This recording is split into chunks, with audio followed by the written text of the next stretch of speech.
Greetings, Grey Witch here. Today we're going to talk about the Pegassi Torero.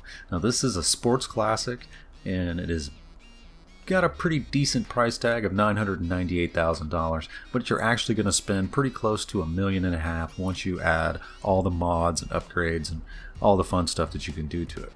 Now there are a limited amount of mods that you can add to it, but the ones that are pretty cool and you can change the actual look of this vehicle a lot. Now it is based on the Lamborghini Countach heavily. There's a lot of elements from the Lamborghini on here. Quite a few of them that have been taken from the Ferrari F40, but just minor details and stuff like that that you can see. Now, some of the mods that are on this vehicle, I really don't like the spoiler, but the only other spoilers I really have are like the lip spoilers and stuff like that. They're kind of weird looking. I might probably go to the lip spoiler because I don't really like the way it is on there, but you really need to have it on there for the traction because this vehicle does have a rear mounted engine. It's one of those vehicles that, you know, like most sports classics and mostly the ones that we've gotten recently, they kind of want to spin out in the rear end. But cosmetically, this is a pretty cool vehicle and I dig the way it looks a lot, except for the spoiler.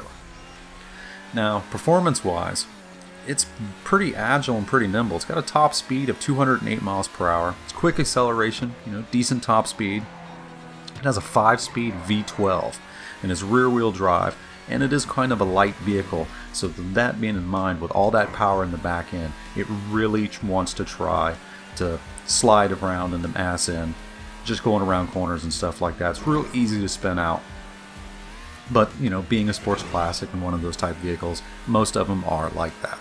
So if you can get past that on that, it's really a good vehicle to drive. It's just going to take me a while to get used to driving it.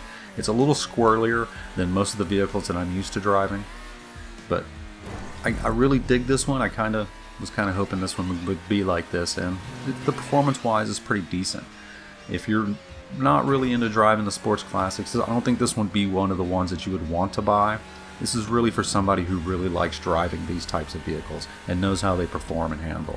But other than that, I dig it a lot, but that's just my opinion. Alright, this is Grey Witch. Hope this helps you out, and I'll see you next time. Peace!